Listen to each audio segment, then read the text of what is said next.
Hey everyone, welcome to the Darrin Collins podcast. And I want to take a second before we get rolling to ask you if you're watching this on Facebook or some other social media, follow this link that Simone's going to put on the screen right now. Go to youtube.com/ at Darrin T. Collins, Darrin T. Collins. And right there, if you would, subscribe to the channel and click the bell for the notifications. Anytime we drop a new episode or new content out there, you're not going to want to miss it. We're talking about things that will develop your life, your leadership, your voice, your impact. Make sure you're subscribed so you don't miss anything that comes up. If you're already on YouTube watching this on one of our episodes, just right below the video, you should be able to like and subscribe, and that way you get all those notifications. So right now we're in a series. This is actually part 2 of a series we've been talking about our assignment, how to detect it, how to maximize it, make sure that our impact is achieved. This one, we're talking about the assignment and how it ties to where you're standing or where you're assigned. So this is a topic dug into. Said if you were going to write a book or a master's, do a master's degree or something, it'd be on this one word right here. Yeah, no, Adam and the space that he was yeah. placed. This has always been a really phenomenal subject to me, John. I love the Book of Genesis, though. That's I don't know why it's always been my favorite book, but as I've studied over the years, this become a merging context, if you will, Yeah. that I can do this in churches and I can do this in boardrooms wherever I'm speaking at. So I love the concept of a ground. And when you look at the text, I just read the text, right? So it's Genesis 2:7. The Lord God formed a man from the dust, and the word man is Adam in the Hebrew, from the dust of the ground, and that's the word Adamah. And he breathed into his nostrils the breath of life. We read this 10 million times, right?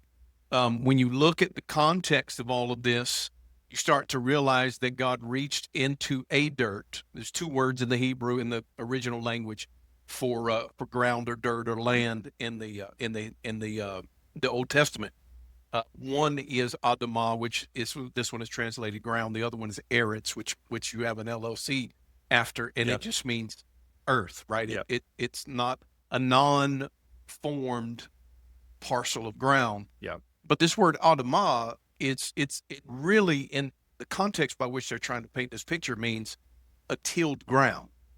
So in the essence of it, and I could go way back if we were at church, I'd do this whole Bible study Good. on the earth started as a chaotic mess, and he formed this man and Yeah. dropped him into chaos and said, I need you to govern and create order out of chaos. And that's still our assignment, just in case anybody was asking or wondering. Our assignment is to create order as God's regents, creating order in out of the chaos. So when you look at all of this word, it means a tilled ground. Roll it over into the New Testament, and there's some funny transliterations from Old to New Testament, but it means the ground that someone has worked on, ground that has identifiable marks, that it's not left undone. You've Yeah. heard me tell the story about the old man in the city. You got brand new preacher in town, Yeah. right? And so beforehand, this old man buys this old parcel of ground, and it used to have these flowing brooks and all this stuff, and it is just a mess. Nobody's been there. There's trash and heaps and homeless people. I mean, it's just garbage. Yeah. Old man buys it, fixes it up, takes him 2 or 3 years. By the end of the day, there's people coming from all over just to say, hey man, can I come look at your garden? It's a centerpiece of the city now. Young preacher comes in, he's evangelizing through the neighborhood, John, and he's knocking on doors, telling everybody about Jesus, how Yeah. good God is. And Yeah. he comes to the old man, and he knocks on the old man's door. And we'll call him Mr. Jones. Mr. Jones comes to the door and says, yes, sir. And this young preacher, I'm pastor such and such from around the corner, just wanted to come stop by. He said, man, I saw your garden over here, and I just want to tell you how good God is, right? So he's telling the old man how good God is. He said, man, look at the flowing brooks and the lovely flowers and all this stuff.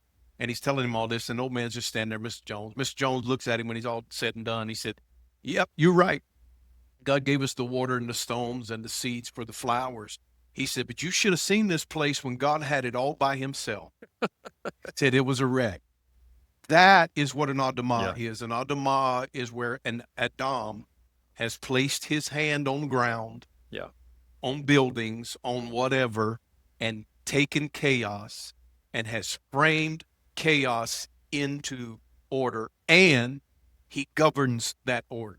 And there's also this management governmental space that we have to understand with this text about an adamah, that it has to be managed, right? And when you're moving in the ladders of success biblically, you inherit a ground. God gives you a space, and he goes, John, I want to see how you manage this space. Same thing he did with Adam. He said, Adam, the whole earth is yours. I want you to be a governor, a co-regent with me over the whole planet. Yeah.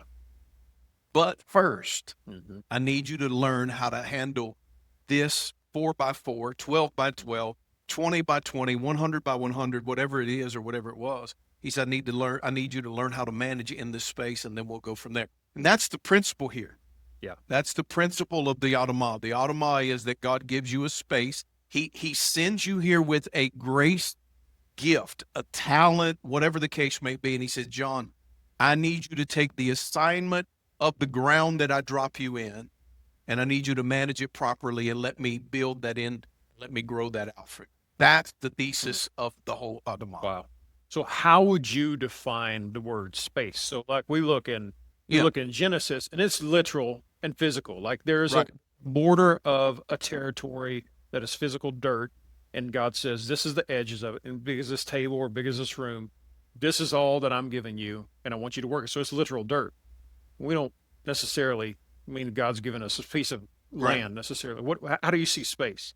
So I see space is the one. It could be land. Somebody could be a gardener, right? Like, hey, I'm a farmer, and God gave me this land, and I'm gonna manage it properly. But a space is the authority, quote unquote, dominion that you are now placed in. So let's look at it in practical form. If you're a doctor, that's your adamah, your practice or your job or whatever it is. If you're a cashier, that's your adamah. If you're a cashier and a mother, then both of those are your adamah, and you have to manage them well. If you're a CEO and a father and whatever the case, you have to manage those spaces. So spaces have to do with relationships and all those things. I think it's both and. It's both the ground that you've been handed, the land, and the position. So I say land as a position, right? A job, a title, whatever you want to say it is. That's a space. That's an adamah, governmental space, a teaching space, a banking space, a business space, a clerical, pastoral space. Yeah. These are spaces that God puts us in. And he goes, John, show me how you're going to do this right here. And let's walk this thing forward. I love that, because in the church, especially, coming from that background, we really say, so I love this conversation because, background in the church, everything gets ethereal. It gets spiritual. And there are some things that are, I don't want to say delegitimized, but there probably are. Like you were talking about doctors, and you talking about moms, you're talking about cashiers, and like that. You're saying that those spaces are spiritually and physically important. Well, I think to God. 100%, 100%. They're just one of the things that we've missed in our backgrounds, right? Being church boys and minister boys for 30 something odd years. We spiritualized religion or church, or however you want to word that. We spiritualized that, and we almost demonized anything other than that. Yeah. If we didn't demonize it, we definitely demoted it, right, into a lower space. That's not the theory of God. That's not the practical principle of God's way. It never has been and never will be. The Jewish ideology, when you go to Judaism, is whatever dirt that God put in my hand is an assignment from God to me. And I'm here on the earth as his partner in the earth. God can handle the heavens. He doesn't need help there. He needs help right here. Not that God needs help. It's practical theory. So their mental model is, I've got to get into the culture. I've got to get into the business community. I've got to get into the governmental community. Exact same as the Muslim mentality. The Muslim mentality is totally different from the Christian mentality. Christian mentality in America is one day Jesus is going to come fix it all and we're going to leave. The Muslim mentality in America is, I'm going to be like leaven that you won't even see, until the whole loaf is left. Yeah. And I'm going to be hidden underneath, and I'm just going to work my way into government and education and et cetera, et cetera, et cetera, until I've got a space. We have a space in everything that moves the needle. And so that's what we've got to get to now as a quote unquote kingdom minded people, John, is we got to get to a space where we go in here and we understand that this is spiritual. There's no segregation between church and work, right? There's no demonstrated demotion between either or. This is important, and this is just as important, if not more important. Yeah. Right. I think more now in our philosophy now, we have this church is a filling station, but this is our work. This is the workstation right here. Yeah. This is where we make the impact right here. This over here is just a fill up. Yeah. Right. This is a energy drink, whatever you want, however you want to metaphorically tag. Shot of espresso. What is this shot of espresso right here? Right. It's going to get me going for the rest of the week. But this is where I make my kingdom impact in my community. This is where the rubber meets the road, where my policy or my theology meets my policy. Mm-hmm. This is where it's impactful, where I have boardroom sets of people that come say, can you help me become better? How do I become better? How do I get one more step in front of the other? Yeah. This is where my theology meets the rubber of my road. And we've missed that in quote unquote religious church over America. We have this mentality that this is the only important thing. I had a business guy come to me one time, John. He said, man, I've got these 3 businesses and we work on cars and I own all my shops and we've got all this ground and I'm getting older. I'm going to retire and we'll sell everything off and I'm going to go work for God full time. And my question is, well, who you been working for up to now? You've been working for yourself or what? Because the Bible is very, very depictive, saying everything you do it as unto the Lord. Yeah. So anyway, make a long story short, we had this conversation and I'm going, well, that doesn't make sense. You're going to give away the ground that took you 30 years to gain and you have no dictates as to how this ground's going to be managed after you're gone. And you think what you're going to do is go sweep the church and vacuum the floors. And that's working for God as opposed to this. And it's this mentality that we've been, that you and I inherited. We all did. Anybody that's over the age of 30, you inherited this thing from church that we believe this is sacred, this is secular, and one is better than the other. And if we'll take the sacred and the theology into the work, and this become sacred, I think we'll raise the culture up. And that is what an adamah is. An adamah is where you send out an Adam, a person, a man or a woman, and you go cultivate that land, and where there's chaos, create order. Jesus said it like this in Matthew in the Beatitudes. He said, blessed are the peacemakers, for they will be called the children, huios, the sons, the mature, and the word huios is a partner, right? It's the Hebrew word for partner, right? Where it's a bar mitzvah son where he's of age and he can now become a partner in the business. He said, blessed are the peacemakers. And that word peacemakers has the ideology in its roots that it's not a peacekeeper. That's what emasculated church wanted us to believe. It's not a peacekeeper. That's not what he said. He said, not peacekeepers. Peacekeeper said, John, no. You guys calm down. It's not worth the fight. That's not what he's talking about. The word peacemaker is that there is not peace, that there is chaos, and I'm going into the chaos. And when I get into the chaos, I'm bringing peace with me and order. So it should say, blessed is the order creator, for they will be called the partners of the Almighty God. Wow. And that's the principle that runs all the way through Scripture, right?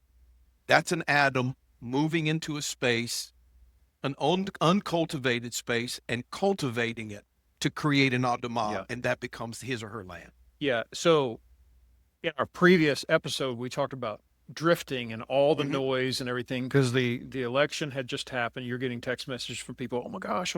Right. It's interesting that the theology and the philosophy that we inherited gives us such a great context to get distracted. Oh yeah, to put our attention on the wrong thing because we forget about this principle. But one of the things we wanted to talk about was that the principle of proximity is that the work that matters most is usually right within your reach. Oh my God. It's the only, I just had this conversation. It's so funny. I had this with a coaching client.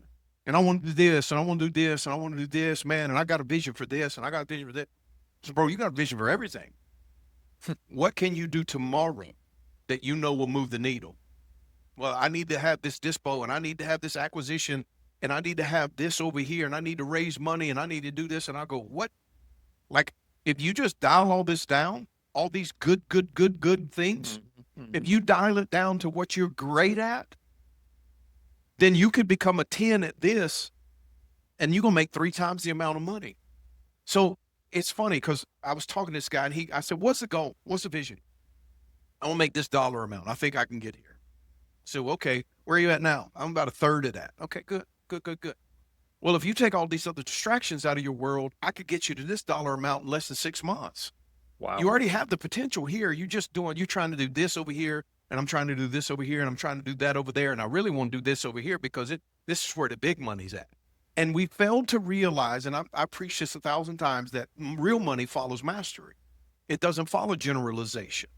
And the purpose of your enemy is to keep you a generalist and not a master.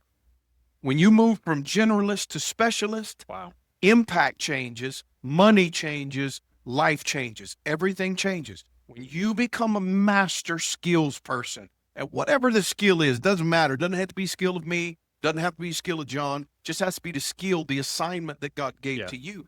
The enemy brings you all these good things to go, well, hey, John, look at this. Yeah. Man, you really should think about this right here. This could be something you need to put your head on. That is the decay of the human existence. Wow. And then I think Napoleon Hill talked about that. He called it definiteness of purpose. Yeah. He wrote in his book on Think and Grow Rich. I think that's the first chapter. Is that everybody has to set an aim. Everybody needs a focus. Yeah. Right? Like his words were, the universe comes to assist you when you have a definitive aiming, which is the automa. It's the automa. When you understand that my role is to build myself into a master, right? And I think about all these kung fu things that I used to watch as a kid, right? I just watched Rush Hour. I thought I was good, and then I get the nunchucks out and bang myself in the head. Right. That hurt. But you remember the Chinese kung fu movies we watched, the TV shows on Saturday we watched? Oh, yeah. So you watch those on Saturday, and they always called the guy master, right? Master Fu Chien or whatever it was. So you think about how this thing works, and the chief aim, and you can study this out for yourself, whatever. Just do the work.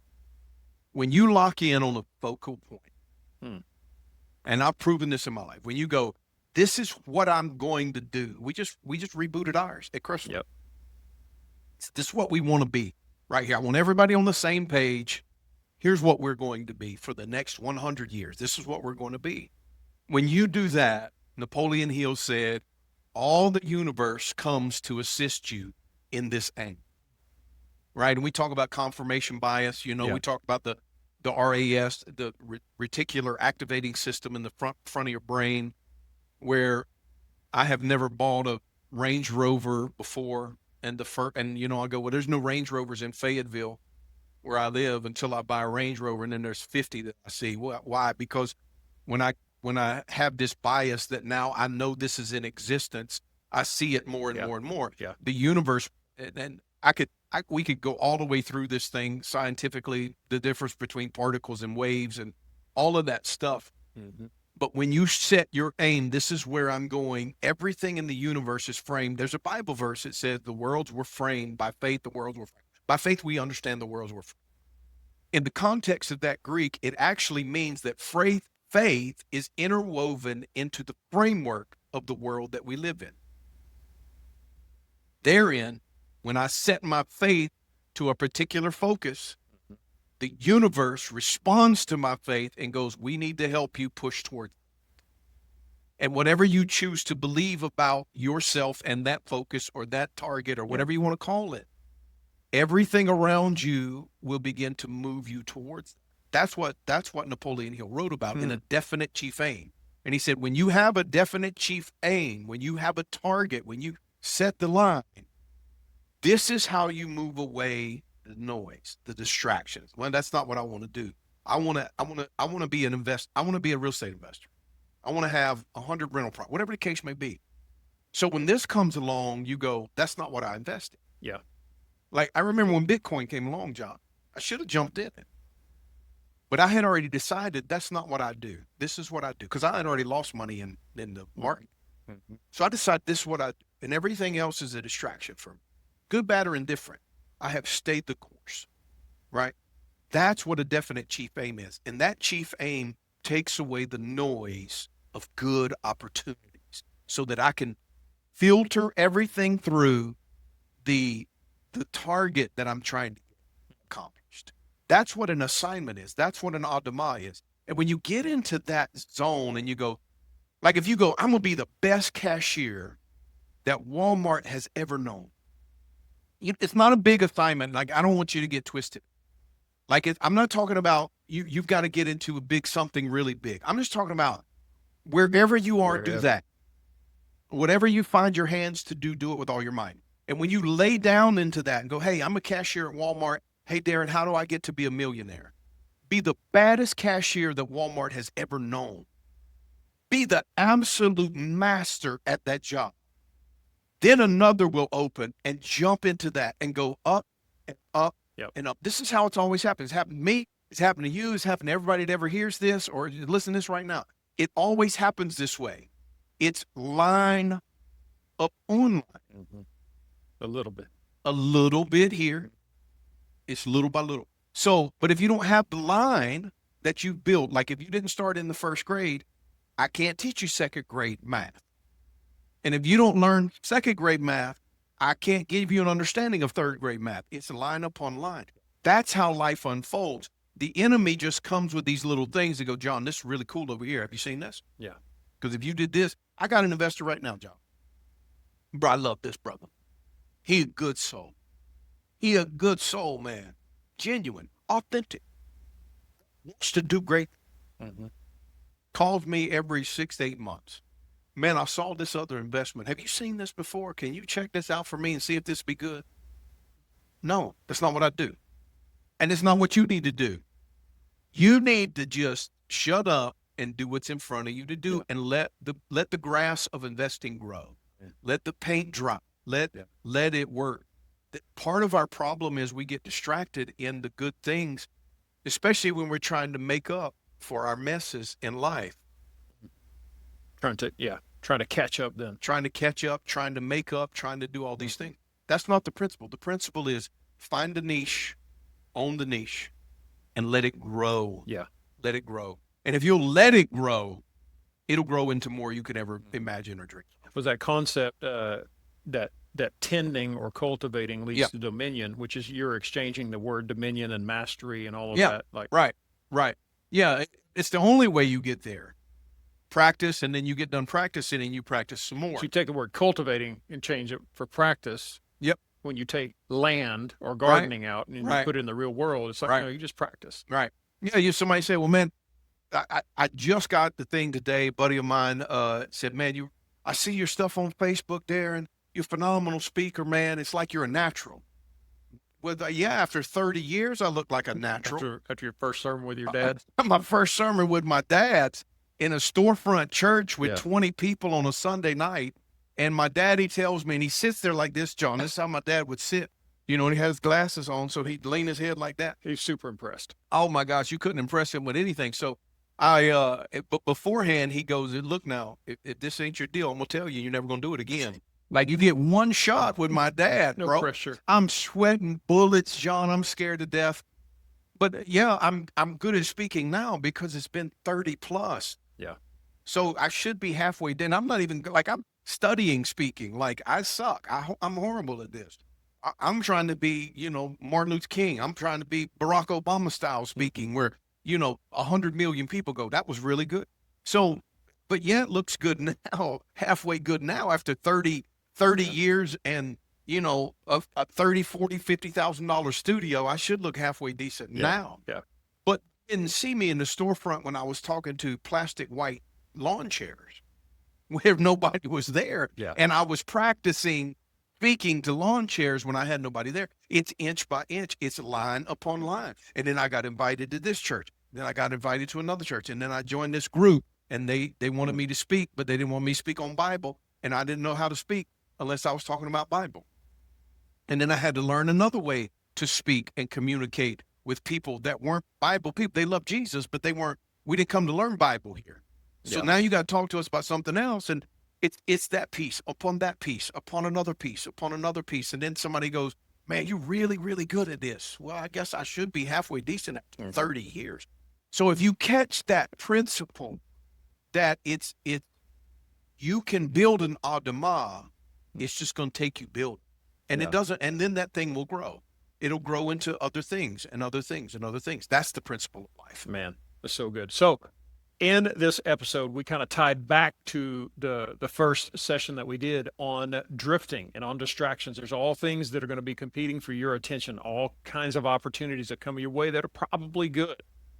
But the question is, as we close this episode, what land, Adamah, whether that's literal or figurative land that you have, what is it that God has placed in your care? And how are you cultivating that? How are you tending to it? How are you practicing in that area to get better and to master it? Yep. And I hope this has been good for you. Again, we want to ask you, if you're watching this on Facebook or any other social media and you see us, jump over to YouTube and youtube.com/@DarrinTCollins and subscribe to the YouTube channel there. We want to help make sure that you get all the content that's coming your way. Make sure you not only like the page, but that you also subscribe and get the notifications for anything new that's popping up. If you're watching us on YouTube right now, just go right below the video and click it right there and you'll be good. We're really excited about what's happening right now and the growth that is coming out of this podcast. Tell somebody about it. Get them sign up as well to get notifications, and we'll see you on the next episode.